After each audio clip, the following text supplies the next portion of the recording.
introduire et accueillir Michel Puraza, qui est le directeur général du Grand Port Maritime de La Rochelle. Il a occupé précédemment des hautes fonctions au port de Nantes-Saint-Nazaire et puis différentes responsabilités au sein des services déconcentrés ou centraux de l'État dans le domaine de l'urbanisme, de l'aménagement du territoire, de l'ingénierie publique, de la réforme de l'État et de la conduite du changement. Alors, il était là tout à l'heure. Est-ce qu'il est à nouveau là? Monsieur Puraza? Tout à fait. Bien le bonjour à vous. Bonjour à Eh tous. bien, donc, je vous cède la parole pour environ 3/4 d'heure avant de ménager une dizaine de minutes de questions pour nos auditeurs. Et je vous cède la main. Très bien.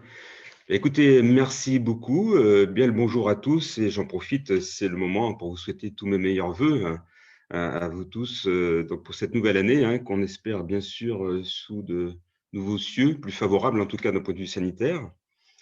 Merci pour cette invitation, écoutez, qui permet d'évoquer un sujet qui me semble effectivement majeur en ce moment, qui est le sujet de la transition écologique, de la décarbonation et de la neutralité carbone.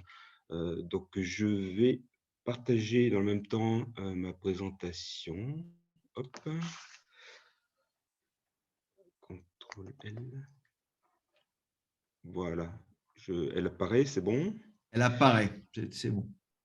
Elle n'est pas en mode présentation. Voilà, parfait.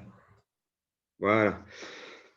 Donc, l'idée, c'est de prendre un exemple. Là, je suis bien placé pour parler, bien sûr, du port de La Rochelle, mais c'est tout d'abord, effectivement, de resituer un peu cet enjeu majeur que j'indiquais par rapport donc à ce que sont les ports, ce qu'ils peuvent faire et comment ils peuvent se positionner pour pouvoir aider, accélérer, faire eux-mêmes donc cette transition écologique. Alors voilà, donc tout d'abord, dans un premier temps, je vais commencer par resituer rapidement les enjeux que nous avons tous en tête hein, et le contexte, en particulier notamment la stratégie nationale portuaire que vous avez évoquée tout à l'heure, monsieur le directeur, mais également donc voir de manière globale voilà, tout ce qui se passe en ce moment en matière de transition écologique et de nécessité de changement pour invoquer de manière en fait progressive, d'une part, ce que le port lui-même a fait pour son propre compte en matière de transition dans le domaine de l'exemplarité, parce qu'avant d'aller plus loin, il faut déjà commencer par être performant soi-même dans ce domaine-là. Et au travers de l'exemple modeste hein, du port, mais c'est de voir effectivement toutes les initiatives qu'on peut prendre comme d'ailleurs le ferait toute entreprise qui s'engage dans le domaine de l'engagement RSE, hein, responsabilité sociétale de l'entreprise. Donc, ça concerne bien sûr de la stratégie de l'entreprise, mais également donc, son management et comment est-ce qu'on peut impulser les différentes actions dans tous les leviers qui permettent de concourir à la transition écologique. Pour après, dans un troisième temps, après le contexte et effectivement l'entité portuaire elle-même, arriver vers un rôle important des ports qui est le rôle d'ensemblier, le rôle de facilitateur qu'il peut impulser au niveau local au travers de toutes les entreprises portuaires. Le port, c'est un écosystème où sont présents de nombreux acteurs. Et l'idée, c'est bien de fédérer ces acteurs et pour les orienter, donner un cap et faire en sorte qu'on aille tous dans le même sens pour atteindre ce cap, cette ambition.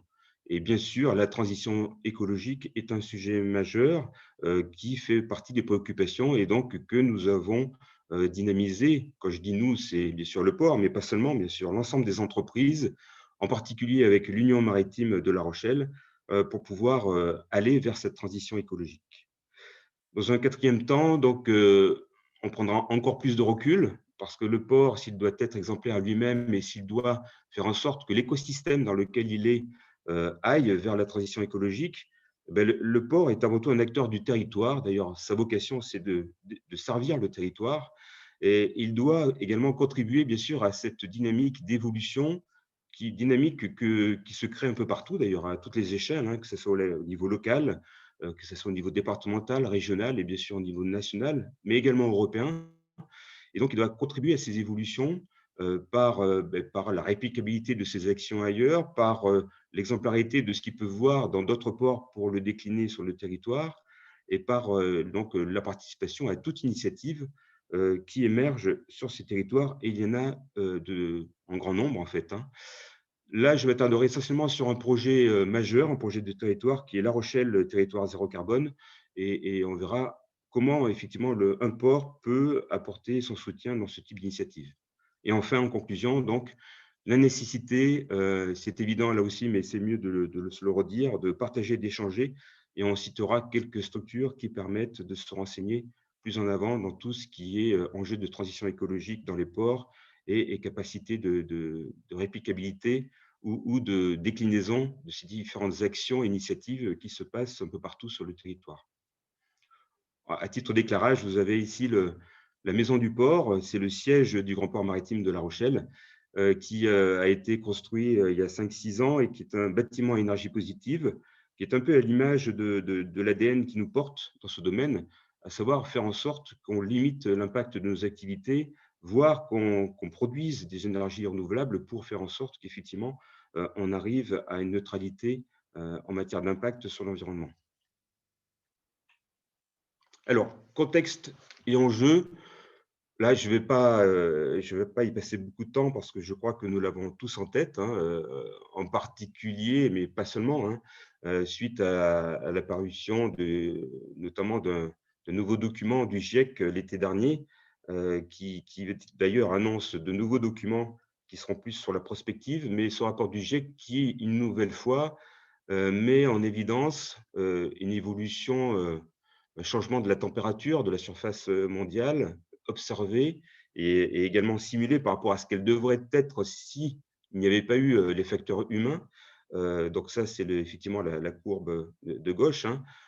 On voit qu'on est dans une évolution, je veux dire, absolument pas maîtrisée, qu'il convient de contrecarrer. Et pour cela, clairement, il faut agir. Donc ce rapport du GIEC, comme souvent, ne fait que poser les sujets, hein, face à des observations scientifiques qu'on ne peut pas nier, et met en évidence l'enjeu majeur qu'il y a à engager des actions de transformation, et engager pas quelqu'un dans son coin, pas le petit port de La Rochelle dans son petit coin, mais bien sûr tous les acteurs et tout le monde dans ce domaine. Bon, le graphe du bas, vous voyez, donc c'est les différents scénarios qui sont évoqués, et bien sûr, l'objectif des différentes actions qu'il faut que l'on engage dans un système très complexe vise à limiter l'évolution donc du réchauffement, dont on sait qu'il aura lieu. Ce rapport du GIEC fait état de 1,5 degré à l'horizon 2050, si je ne me trompe pas. Donc voilà, l'idée, c'est bien d'engager nombre d'actions dans tous les domaines pour pouvoir maîtriser cette évolution, et retrouver et limiter les éléments de catastrophes naturelles qu'on commence d'ailleurs d'ores et déjà à observer, pour faire en sorte qu'on puisse retrouver quelque chose qui soit en tout cas admissible. Alors, face à ce nouveau constat, mais pas nouveau parce que ça fait déjà un certain nombre d'années, voire de décennies qu'il se confirme, il y a bien sûr nombre d'initiatives au niveau international, hein, au niveau de la planète, mais également au niveau de l'Europe, au niveau de la France, qui sont prises. Bien sûr, on a tous en tête la COP 21, Paris 2015. D'ailleurs, récemment, la COP 26, hein, qui effectivement à Glasgow a également fait parler des avancées qui sont certaines pour quelques-uns et très largement insuffisantes pour d'autres, mais en tout cas qui montrent qu'on est bien dans une dynamique sur laquelle il faut agir. Et agir, ça doit se faire également clairement, bien sûr, à tous les niveaux, au niveau des États, au niveau des continents, au niveau des régions, au niveau des territoires, au niveau des entreprises, au niveau des personnes. Voilà, il faut agir dans tous les domaines. Alors, il y a un élément important au niveau français, bien sûr, hein, il y en a plusieurs. Donc là, j'ai mis quelques exemples, mais il y a bien sûr la loi de la transition énergétique pour la croissance verte, il y a la stratégie française pour l'énergie et le climat, avec notamment la programmation pluriannuelle de l'énergie, hein, qui montre qu'il faut qu'on change complètement de paradigme en matière d'énergie. J'aurais pu mettre également les différents scénarios de RTE, hein, donc dans ce domaine. Donc voilà, donc beaucoup d'initiatives, beaucoup d'actions qui sont engagées.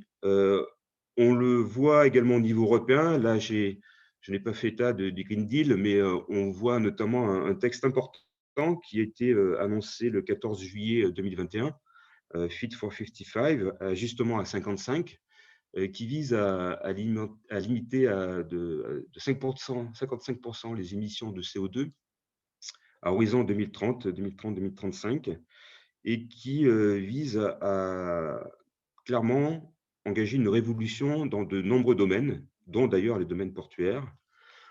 Bon, autre point que j'ai mis, par exemple, toutes les régions prennent des initiatives. Bien sûr, la région Nouvelle-Aquitaine, avec Néoterra, hein, donc, est une feuille de route en matière de transition écologique et énergétique. Et plus localement, aussi, à une échelle encore différente, La Rochelle, territoire zéro carbone, démarche dans laquelle je reviendrai très largement tout à l'heure. Donc, dans ce contexte, il faut y aller. La question ne se pose pas, il faut y aller partout. Toutes les initiatives sont bonnes, à toutes les échelles, au niveau planétaire comme au niveau continental, européen, français, régional, départemental, agglomération, et donc également au niveau portuaire, bien sûr. Alors, vous avez eu lors d'une précédente conférence une présentation de la stratégie nationale portuaire. Cette stratégie nationale a été adoptée lors du comité interministériel de la mer de janvier 2021, et donc fait état de 4 ambitions très fortes. Bon, elles concernent bien sûr les ports, hein, comme son nom l'indique. Les ports doivent être des maillons essentiels de la performance des chaînes logistiques. Les ports sont également des outils de développement économique des territoires, et donc c'est une ambition forte qu'il faut préserver et développer pour l'avenir. Et les ports sont également des moteurs de l'innovation et de la transition numérique. Mais la troisième ambition que je garde maintenant pour la fin est assez révélatrice de ce contexte et de cet enjeu majeur que nous rencontrons, c'est que les ports sont bien évidemment également dans ce contexte global des éléments importants et doivent être des accélérateurs de la transition écologique. Alors, cette stratégie nationale portuaire est un document cadre très important, hein, qui donne une feuille de route, qui fait l'objet de suivi. Et ce qui est important, notamment par rapport à la précédente, c'est qu'en fait, elle concerne l'ensemble des établissements portuaires français, qu'ils soient des grands ports maritimes, établissements donc sous tutelle de l'État, ou des établissements portuaires des régions ou des syndicats mixtes de collectivités. Bref, l'ensemble effectivement du réseau portuaire doit clairement suivre cette feuille de route qui consiste à accélérer la transition écologique. Donc, dans ce contexte, effectivement, on voit bien que la question ne doit pas se poser est-ce qu'on y va ou est-ce qu'on n'y va pas. Les enjeux sont majeurs.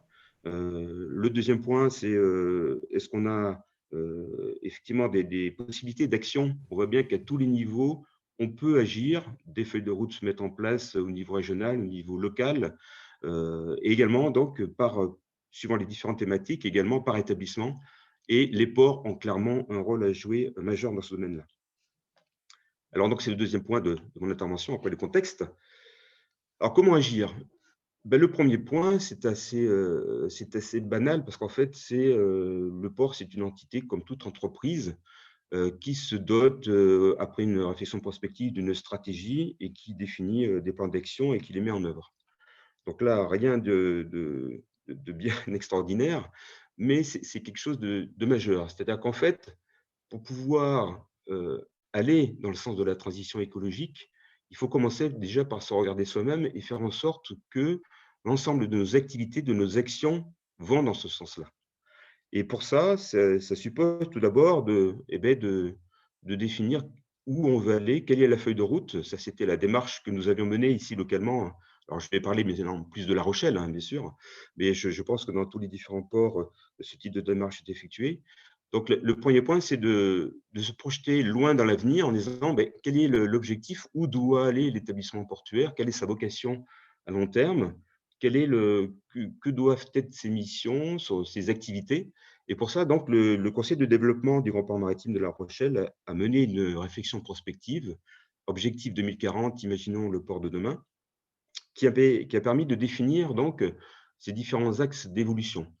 Et bien évidemment, l'enjeu de la transition écologique a tenu une place importante dans cette réflexion prospective. prospective et a permis donc de définir des lignes directrices majeures qui orientent l'action du port. Alors, cette réflexion prospective, objectif 2040, imaginons le port de demain, s'est traduite dans le projet stratégique du port, projet stratégique 2020-2024, qui est un peu la feuille de route pour les 5 années donc post-2020. Et il a été adopté en fait en mars 2020, d'ailleurs juste avant le premier confinement. Et d'ailleurs, on a fait une revoyure avec les instances de gouvernance et le conseil de surveillance après le confinement, et clairement, on avait bien senti les choses parce que toutes les orientations stratégiques que l'on avait identifiées donc n'ont été que confirmées suite à cette évolution forte, à cette crise sanitaire.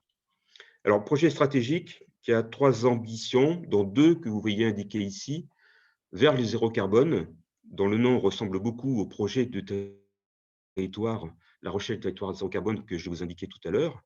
Et puis, une autre orientation forte qui est l'innovation au cœur de l'action. Parce qu'en fait, pour pouvoir changer de logiciel, voire de paradigme, même si je vais encore plus loin, et il faut effectivement innover, il faut s'appuyer sur tous les leviers, et en particulier en matière d'innovation, pour pouvoir entrer vers ce nouveau paradigme. Donc, 2 ambitions très fortes, ici sur les 3. La 3e ambition, d'ailleurs, pour information, qui n'est pas indiquée ici, c'est sur la logistique et la performance de la logistique, ce qui est tout à fait logique étant un port. Et donc, ces 2 ambitions, clairement, résument le lieu, enfin le cap que doit suivre le port pour ces 5 prochaines années, et qui s'inscrivent clairement dans la démarche prospective que l'on avait imaginée pour 2040. Alors, j'ai mis à côté quelque chose qui n'a l'air de rien, mais qui est la raison d'être, suite à la loi Sapin récente. Donc, il y a ce qu'on appelle la raison d'être qui a été définie, ce qui permet d'ailleurs à toute entreprise au-delà effectivement de la vocation même de l'entreprise, de fonctionner et d'avoir une rentabilité, une efficacité minimale, une productivité, de définir effectivement quelle est sa vocation. Alors, pour les ports, en fait, on n'a pas franchement besoin a priori, on n'est pas en quête de sens, on sait à quoi on sert, on est un outil du territoire. Mais en fait, on a profité de cette mise en place de ce qu'on appelle la raison d'être pour même nous, même si nos missions sont définies au niveau d'un grand port maritime dans le code des transports, eh bien de définir ce à quoi on sert, quelle est notre raison d'être. Et au niveau du port de La Rochelle, en fait, donc vous voyez cette phrase très simple, hein, donc protégé en eau profonde au centre de l'arc atlantique français, le grand port maritime de La Rochelle est un acteur majeur du développement économique du territoire, de la logistique des entreprises et de la transition écologique. Tout ça pour dire qu'en fait, clairement, la transition écologique, c'est quelque chose que l'on met au centre même de l'existence du grand port maritime de La Rochelle. Plutôt que d'être un simple port, un lieu de passage des navires qui arrivent et qui partent, d'être un simple maillon d'une chaîne logistique, la vocation clairement du port, c'est notamment de favoriser la mise en œuvre de cette transition. Donc ça, c'est un élément important parce qu'en fait, toute entreprise peut se définir une raison d'être, et je pense que le fait de mettre cela au cœur même de la raison d'être, de la vocation de son entité, ça montre l'importance que nous, on y accorde dans tous les cas. Alors après, de manière là aussi tout à fait classique, hein, je n'invente rien, mais c'est une fois qu'on a défini une stratégie, il faut, et la vision avec la démarche prospective, il faut la décliner, effectivement, il faut la décliner au travers d'idées, au travers d'actions, au travers d'innovations, en action. Il faut pouvoir se donner des objectifs en matière de résultats, les atteindre ou pas, d'ailleurs, et faire des actions rectificatives. Il faut mettre tout ce qui est gestion des ressources humaines au cœur de ce dispositif de management qui vise à atteindre des objectifs pour pouvoir rectifier le tir. Donc, vous voyez en haut à droite la roue de Deming, assez classique, hein, Plan, Do, Act, Check, ou plutôt Plan, Do, Check, Act, c'est-à-dire planifier, développer, contrôler, ajuster, pour pouvoir effectivement progresser et avoir une pente qui va vers le haut plutôt que vers le bas. Tout ça pour dire qu'en fait, une fois qu'on a mis à la fois dans la raison d'être de l'établissement, mais aussi dans sa stratégie, la transition écologique, il faut la décliner au cœur même du système de management. Alors, au niveau du port de La Rochelle, on avait des démarches de certification qui était engagé déjà depuis plusieurs années, voire même décennies pour la partie ISO 9001, la partie qualité.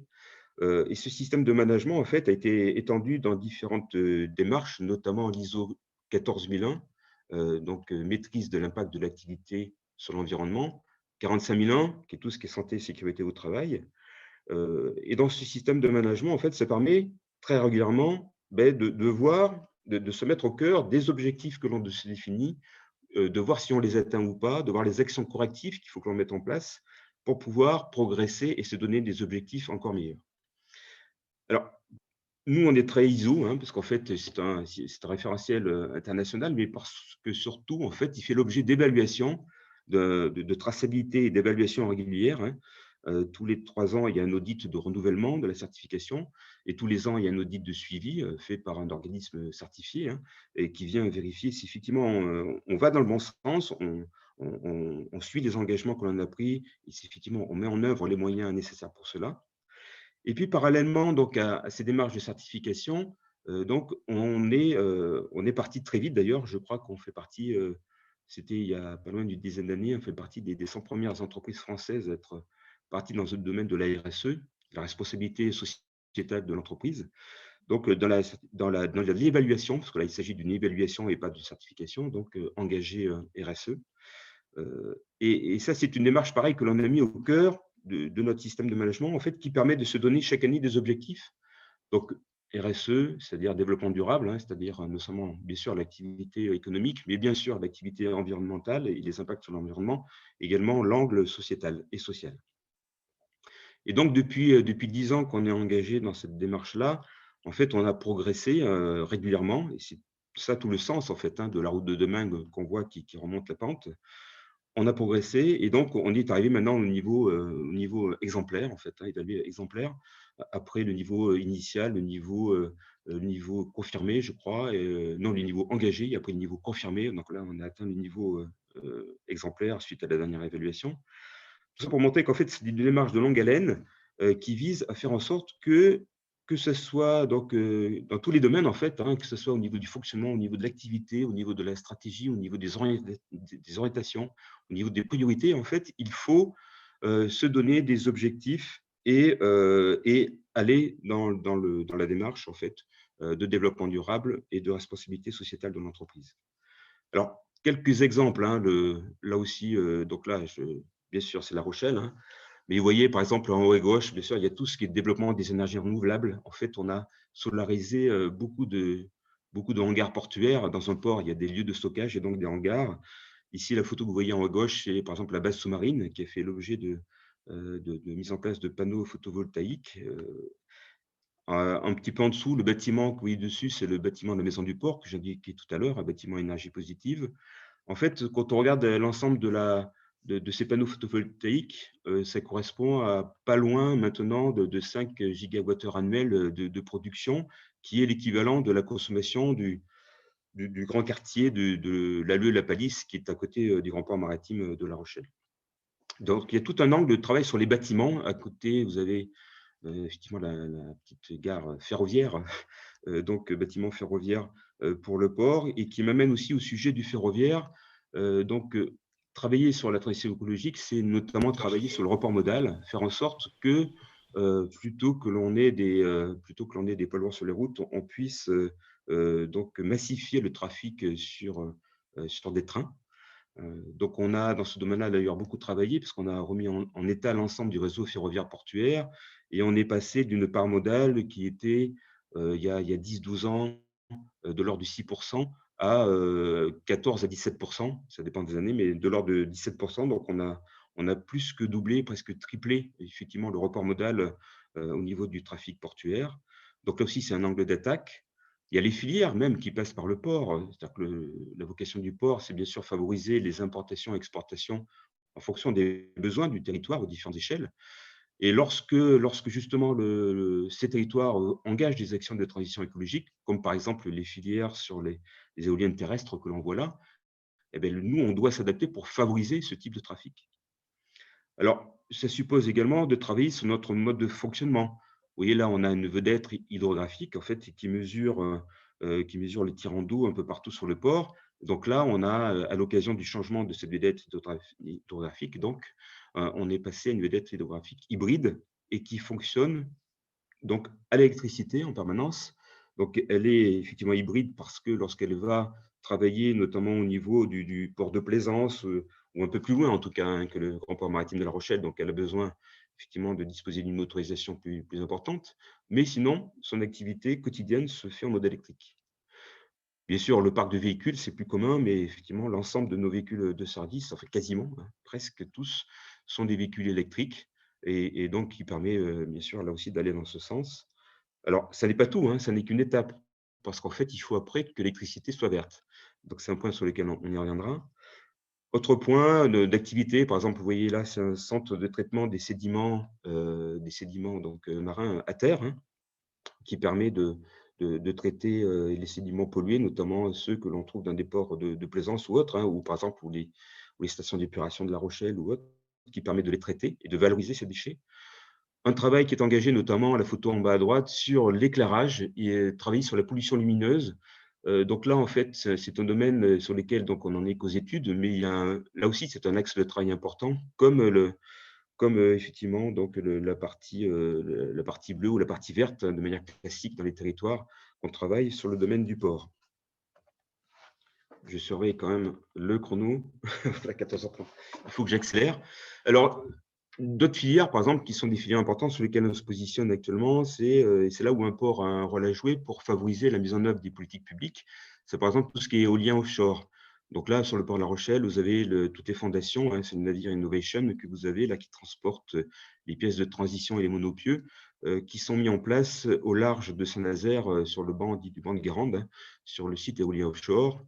Le port, c'est également un lieu d'expérimentation. Vous avez une aile aspirée ici qui permet de tester de nouvelles technologies ou encore, vous voyez, donc un kite plutôt, pardon, un kite de 500 mètres carrés, donc, qui fait l'objet d'expérimentation actuellement sur le navire à Ville de Bordeaux et qui permet de limiter, bien sûr, donc l'utilisation d'énergie fossile.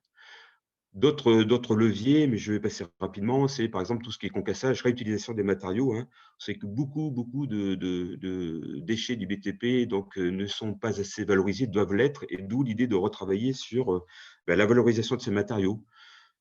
Vous avez en bas à gauche, par exemple, le travail sur notamment tout ce qui est hydrogène, donc avec à côté de chez nous, hein, pas sur le port, mais à proximité, mais qui est un de nos principaux partenaires, c'est Atlantec, hein, avec en particulier donc la fabrication d'hydrogène vert à partir de panneaux photovoltaïques.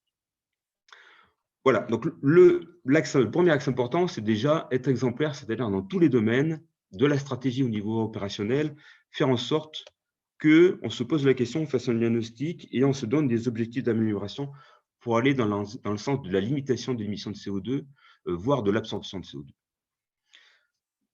Autre point important, une fois qu'on a travaillé sur l'entité, au niveau d'un port, c'est bien sûr amener avec nous l'ensemble de l'écosystème portuaire. Et là, il y a une dynamique très importante qui existe ici au niveau de la place portuaire rochelaise, qui est, que ce soit au niveau des instances de gouvernance, au niveau du conseil de développement, que ce soit le travail entre le port et l'union maritime, que ce soit effectivement au niveau des différentes commissions du conseil de développement qui ont été mis en place, dont une commission sur le développement durable, eh bien, un travail partenarial quotidien qui vise effectivement à faire en sorte que l'on puisse atteindre ces objectifs, mais non pas de manière individuelle cette fois, mais collectivement. Alors, il y a un document important qui a été signé entre l'Union maritime, qui fédère, allez, je ne sais plus, je crois que c'est de l'ordre de 85 à 90% des entreprises de la place portuaire, donc qui représente très largement les entreprises du port. Et le port, donc une charte qui a été signée, c'était en 2017 de mémoire, et qui est basée sur le référentiel ISO 26000, hein, sur la RSE, hein, responsabilité sociétale de l'entreprise, et qui vise à faire en sorte que justement on déploie cette démarche RSE auprès de toutes les entreprises du port, qu'elles soient très petites ou que ce soit des grands groupes. Donc ça nous permet effectivement de faire en sorte que on diffuse ce type d'action, donc des actions dans tous les domaines, hein, des actions dans le domaine de l'environnement, des actions dans le domaine de la production d'énergie renouvelable, des actions dans le domaine notamment des domaines de l'écologie industrielle et territoriale. Savoir que par exemple, il y a un diagnostic qui a été fait sur tout ce qui était déchets et ressources utilisées par près de 40 entreprises sur le port, pour voir comment on pouvait justement réutiliser ces déchets, les valoriser et faire en sorte que les déchets de l'un puissent servir de ressources à d'autres. Et nombre d'actions ont été engagées dans ce domaine-là, notamment une association a été créée, l'association MAIR, Matière Énergie Rochelaise, hein, qui vise à faire en sorte que justement on développe sur cette partie de l'économie circulaire, je dirais, au sein de l'écosystème portuaire. Après, l'idée, c'est de travailler sur la mutualisation, également sur la création de structures de projets dédiées. Par exemple, là, ça c'est un exemple, hein, ici, le projet CATI, en fait, hein, Enviro4 hydrogène, ça vise par exemple, pour ce projet-là, à récupérer l'hydrogène coproduit de l'entreprise Enviro4 et faire en sorte qu'elle puisse être donc traitée et après donc distribuée et valorisée au sein même du port, l'idée est là actuellement, et c'est en tout cas le projet qui est travaillé, au sein d'un locotracteur à hydrogène pour tout ce qui est transport ferroviaire sur le port pour qu'il soit effectué à partir de locotracteurs à hydrogène.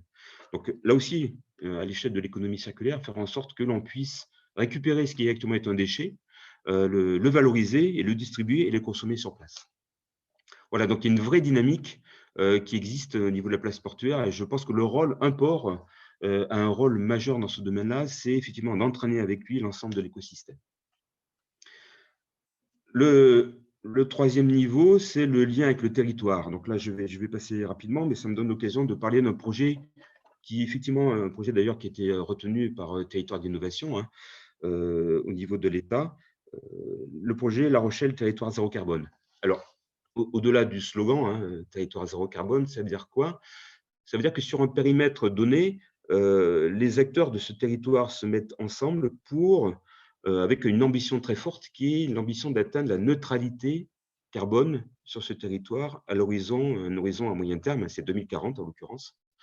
Donc, avoir la neutralité carbone à l'horizon 2040, c'est-à-dire agir sur tous les leviers, tous ensemble, pour pouvoir atteindre cet objectif. Alors, le port est bien sûr complètement partie prenante, mais j'y reviendrai tout à l'heure dans cette démarche.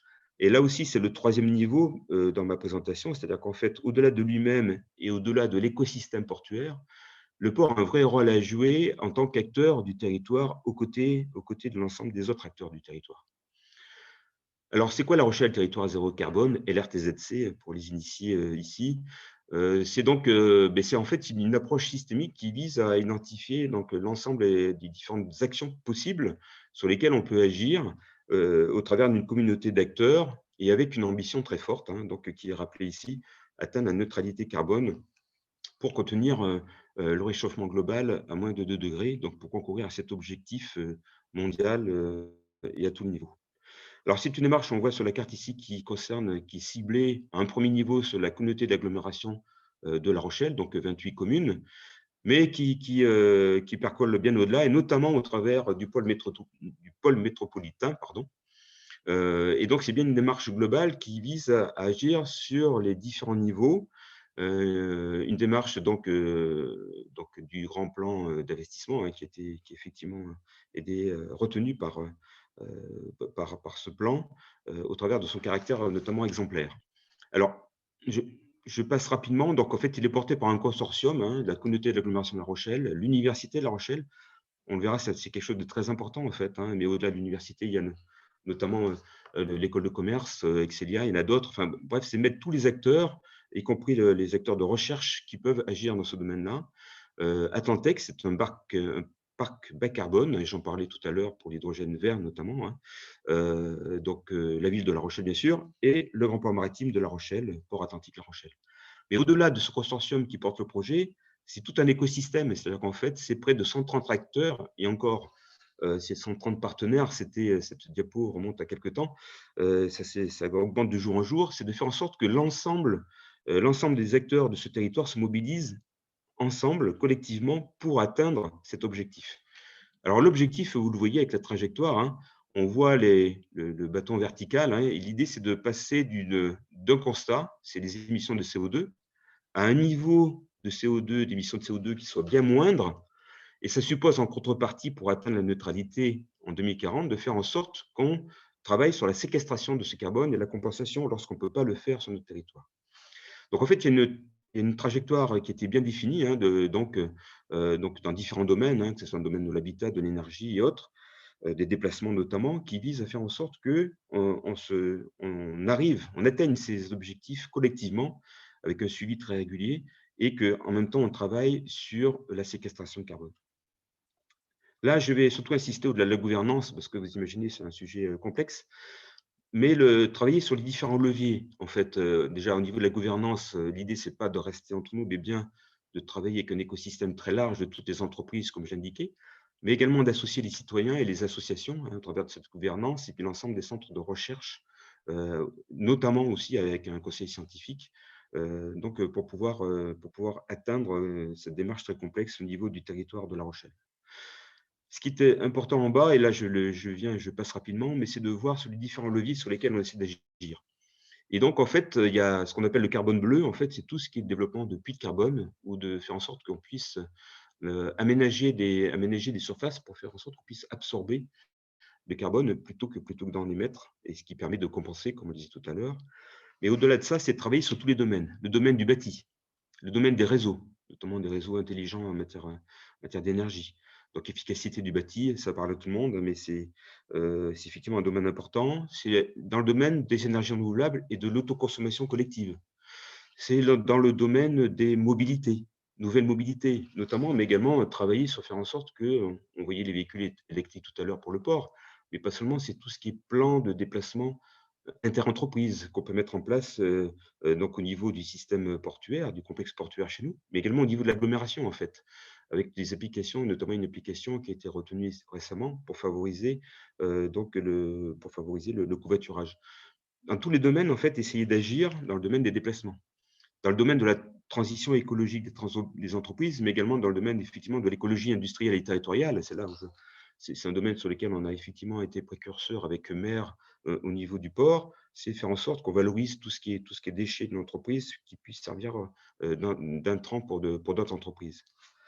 Deux sujets transversaux importants dans cet écosystème large, c'est la notion du numérique, de la transition numérique, et de la data de manière plus générale, parce qu'en fait, pour pouvoir atteindre cette ambition de neutralité carbone, il faut pouvoir mesurer, il faut pouvoir quantifier. Et pour pouvoir mesurer et quantifier, il faut qu'on parle tous de la même chose. Et donc, il y a un vrai chantier très important qui a été engagé hein, au niveau de la communauté d'agglomération avec l'ensemble des acteurs, qui est le chantier de la data, pour que justement on puisse avoir des données qui se parlent et qui disent la même chose pour pouvoir vérifier qu'on atteigne bien les objectifs que l'on se donne. Il y a un autre point important, ça qui était particulièrement innovant, hein, qui est donc la coopérative carbone, et j'y reviens avec la diapositive suivante, je pense. Voilà, ici. Coopérative carbone. Alors, en fait, l'idée, c'était de créer un lieu d'expertise en fait, sur l'évaluation carbone et surtout sur la certification de carbone pour pouvoir favoriser, déjà être sûr que quand on mène des projets, effectivement, ça a un vrai gain et que ce gain soit certifié, soit réel et qu'on ne soit pas dans l'incantation. Et d'autre part, c'est aussi favoriser donc, en fait, un marché du carbone, faire en sorte qu'effectivement, dans le cadre du marché volontaire du carbone, en fait, on puisse attirer des fonds et que ces fonds permettent de réaliser des projets pour lesquels l'évaluation de la limitation de carbone soit certifiée et qui donc permet donc d'injecter sur des projets donc des fonds qui ont effectivement des fonds verts qui ont pu être récupérés par des entreprises, des partenaires donateurs. Donc en fait, c'est un vrai marché du carbone qui ici a été mis en place avec derrière tout un système d'évaluation et de certification donc qui a été mis en place au travers de coopératives carbone, hein. Donc vous avez ici quelques sociétaires, hein, c'est les premiers, il y en a d'autres depuis, hein, mais donc des sociétaires qui effectivement ont créé cet outil qui est un outil assez formidable, qui notamment actuellement donc, a commencé son premier travail à faire du bilan carbone au niveau des différentes entreprises du territoire, et qui va le poursuivre, et qui, au-delà effectivement de la partie évaluation et bilan carbone, c'est d'engager, d'initier même des projets avec les acteurs du territoire, notamment des projets qui permettent cette absorption de carbone, ces puits de carbone. Donc, ça suppose effectivement donc, de favoriser ces projets de coopérative carbone, permet en fait de mettre l'ensemble des acteurs autour de la table pour pouvoir, au travers de fonds de crédit carbone qui arrivent, réaliser ces projets. Un exemple, si vous voulez, donc nous, on travaille beaucoup, on l'a vu tout à l'heure, dans tout ce qui est limitation des émissions de CO2. mais il reste un fond de CO2 que de toute façon, on ne pourra pas éviter d'émettre. Voilà, il y a un minimum. Et donc, il faut absolument, en parallèle d'objectifs de limitation des émissions de CO2, travailler sur les absorptions de CO2. C'est la fameuse courbe que je décrivais tout à l'heure. Et pour ça, en fait, il faut travailler sur les territoires pour développer ces puits de carbone. Donc, il y a un travail qui a été fait, par exemple, pour la communauté d'agglomération de La Rochelle au niveau du marais, d'un marais ici qui est proche du centre-ville, qui est le marais de Tadon. Il y a la création avec une initiative citoyenne Forêt Bleue, hein, qui travaille sur l'identification de parcelles au niveau des communes de la communauté d'agglomération pour pouvoir planter, et donc planter des arbres qui permettent donc ces absorptions de CO2. Et donc là, par exemple, le port lui-même a contribué effectivement à la réalisation de ce projet. Donc, ce sont tout un tas d'initiatives en fait qui permettent et que je dirais veillent et Coopérative Carbone en fait initie et assure une veille au niveau de Coopérative Carbone pour pouvoir s'assurer qu'effectivement on soit bien dans l'atteinte des objectifs globaux. Dernier exemple, et puis je vais en finir là, c'est en fait un exemple d'autoconsommation collective. Vous voyez ici, c'est une image aérienne du port avec au niveau des points, en fait, tous les petits points, en fait, ce sont des entreprises qui ont fait donc un diagnostic sur les besoins en énergie, en fait, hein. À la fois donc un diagnostic sur les consommations d'énergie, mais également un diagnostic qui a été fait en parallèle sur les capacités de production.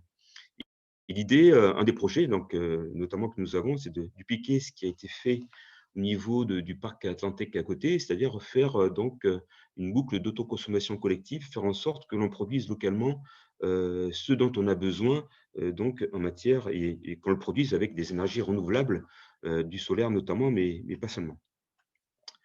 Voilà, le dernier point pour finir, juste pour dire qu'en fait, pour pouvoir port et transition écologique, il faut y aller déjà soi-même au niveau de l'entité portuaire. Il faut amener, il faut emmener en fait l'ensemble de l'écosystème portuaire et il faut s'imprégner complètement des démarches locales pour être un acteur de ces démarches locales.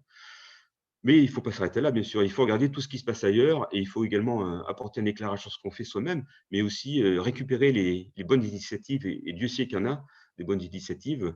Exemple, mais il y en a plein, hein, mais j'en cite une là, par exemple, au niveau du port de Sète, avec donc un navire à hydrogène. Nous-mêmes, on doit remplacer d'autres dragues avec le JE Dragage Port et donc on travaille sur cette solution à zéro émission de CO2. Donc voilà, il faut prendre des initiatives aussi ailleurs, les exemples ailleurs, il faut partager. Donc il y a beaucoup de lieux qui existent, hein, qui sont des lieux importants. Au niveau des ports, il y a bien sûr l'Union des ports de France, qui associe quasiment quasi tous les gestionnaires effectivement de ports au niveau des ports de commerce, hein, et des ports de pêche. Il y a le cluster maritime français, qui d'ailleurs est à l'initiative d'une coalition, hein, pour la transition éco-énergétique du maritime, T2EM. Il y a ici à La Rochelle, par exemple, on a aussi des initiatives comme par exemple E5T qui fait des universités d'été à la fin du mois d'août, 2 jours consacrés au partage d'expériences dans ce domaine-là. Il y a l'association internationale Villeport, AIVP. Bref, il y en a beaucoup. Et donc, c'est le cinquième et dernier point que je voulais indiquer, c'est que on ne pourra y arriver vers la transition écologique que parce qu'on partage et parce qu'on échange sur ces bonnes initiatives. Voilà. Et donc, je suis à votre écoute et à votre disposition pour répondre à toutes vos questions, si vous en avez.